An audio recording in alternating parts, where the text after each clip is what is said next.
Let me first say to Senator Cardin, who led our delegation. Senator Cardin's the ranking member on the Foreign Relations Committee. Foreign Relations has a lot to do with this issue. He showed great leadership, and I believe he's passionate about this issue and finding solutions. And so we were somewhat disappointed, the 10 of us that went, all Democrats. We were disappointed that Republicans didn't join us.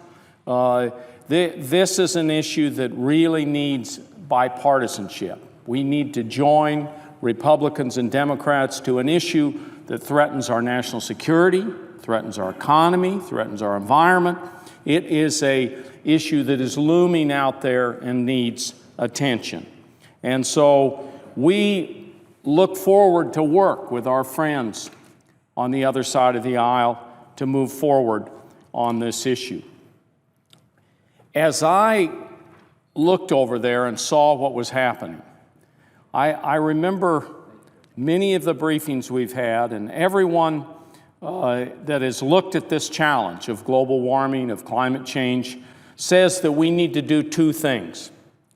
One is we need to drive capital to new energy, to new energy sources, to clean energy sources. We need to innovate, is what they're talking about. If you get the capital there and you get the private sector working, you can come up with the solutions. And secondly, we need to put a signal in the marketplace to invest in clean energy and renewable energy.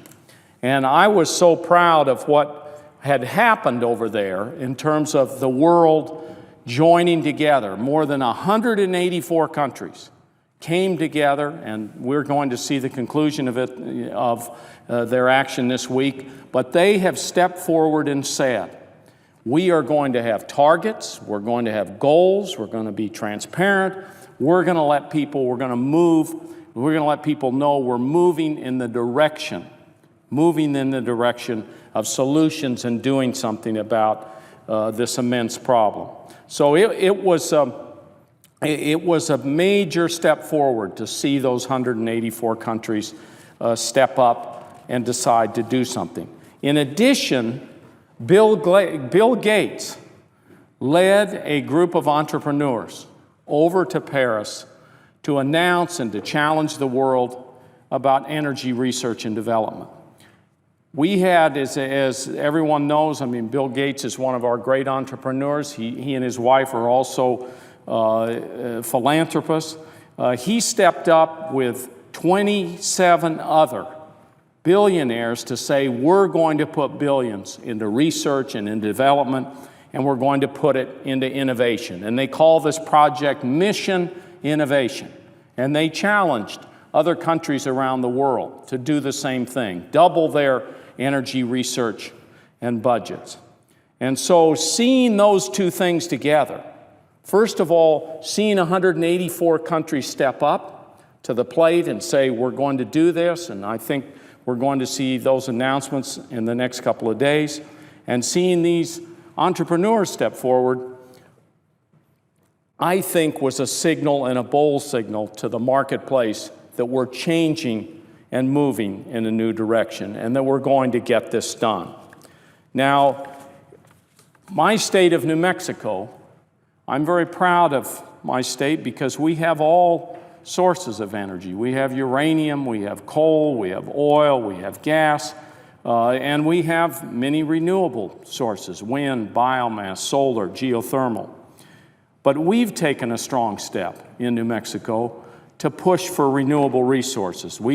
In our statutes in the state, we push for a renewable electricity standard of 10% by 2010. We met that early, and so we put another standard in place of 20% by 2020. And we're really in the bullseye in terms of climate change in New Mexico, because what we see and what we know is that what happens in the Southwest, the temperatures are twice as high. And we've seen it, those temperatures increase over the last 50 years. So we know there's a crisis. We know there's an issue. We know we need to do something about this. And we are very, very willing to step forward. And I see My colleagues have joined me on the floor. Senator Schatz, Senator Shaheen, Cory Booker are down here, have done excellent work, and I would yield at this time to Senator Schatz and just say, by the way of introduction, I am so impressed with his state and his leadership in his state. Hawaii is going to be a 100% renewable state in 2040. And a lot of that's due to his leadership and his legislature and governor stepping up to the plate. So with that, Senator Schatz.